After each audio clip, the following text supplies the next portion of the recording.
আজি কাৰ্যসূচী যেটো আমি ইয়াত এটা ভৱন উদ্বোধন কৰিছো এটা মহৎ এটা কাৰ্যসূচী বুলি ক'ব লাগিব আমি সবে জানো যে বিটিআৰ চিফ সন্মানীয় প্ৰমোদ বড়ো ডাঙৰীয়াই আমাৰ বিটিআৰ অঞ্চলত 35 লক্ষ যেহেতুকে মানুহবিলাকে বসবাস কৰি আছে এই 35 লক্ষ জনসাধাৰণৰ ভিতৰত 26টা জাতি জনগোষ্ঠীবোৰে ইয়াত বসবাস কৰে আৰু এই 26টা জাতি জনগোষ্ঠীক আমি কেনেকৈ একেলগে উন্নয়ন পথে লৈ যাব পাৰিম বা পাৰো তাৰ কাৰণে আমাৰ বিটিআৰ প্ৰধানজনে কাম কৰি আছে আৰু ইয়াৰ লগতে প্ৰত্যেক জাতি গোষ্ঠীৰ যিসকল মহৎ লোক বা নমস্য ব্যক্তিসকল আছে তেওঁলোকৰ কাৰণে আমি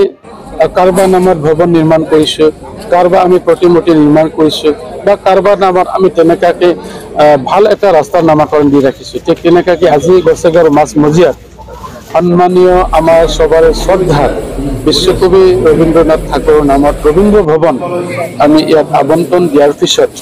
আজি অলৰেডি এইটো সাজি ওলোৱা হৈছে নিৰ্মাণ কৰি ওলোৱা হৈছে এই ঘৰটো আজি আমি আজি উদ্বোধন কৰিছো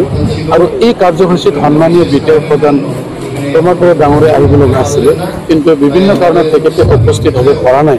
তাৰ কাৰণে তেখেতৰ হৈ আমি একেলগে আমাৰ চেন্ট্ৰেল কমিটিৰ সন্মানীয় ৰাজু নাৰ্জাৰী ডাঙৰীয়া আৰু বৰ্তমানৰ আমাৰ চৰাইবিল সমষ্টিৰ প্ৰাৰ্থী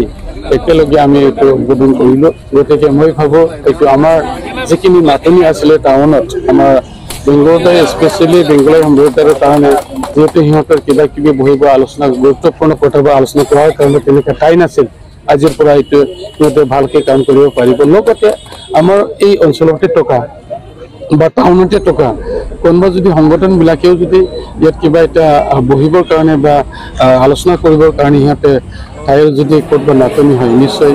কমিটিৰ লগত আলোচনা কৰি ইয়াতে বহিব পাৰিব মানে সবৰ কাৰণে এইটো ভাল এটা হ'ল আৰু লগতে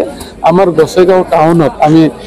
অকণমান ক্ষুদ্ৰকৈ হ'লেও বিশ্বকবি ৰবীন্দ্ৰনাথৰ নামত ইয়াত আমি স্মৃতি এটা ৰাখিব পাৰিছোঁ এইটো আটাইতকৈ ডাঙৰ কথা গতিকে মই আশা ৰাখিছোঁ কমিটিয়ে নিশ্চয় এইটো ভালকৈ চোৱা চিতা কৰিব কাৰণ এই ভৱনটো এটা মহৎ এজন ব্যক্তিৰ নামত হয় গতিকে ইয়াত যত্ন লোৱাটো ভালকৈ মানে ৰখাটো আমাৰ কমিটিৰ দায়িত্ব হয় তেনেকুৱাকৈ আমি চব জাতি গোষ্ঠীৰ নমস্য ব্যক্তিসকলক কাৰণে এটা নহয় এটা তেনেকুৱাকৈ স্মৃতি আমি ৰাখি যাবৰ কাৰণে সদায় আমি চিন্তা কৰিছোঁ আৰু আগলৈও আমি তেনেকুৱাকৈ কাম কৰিছোঁ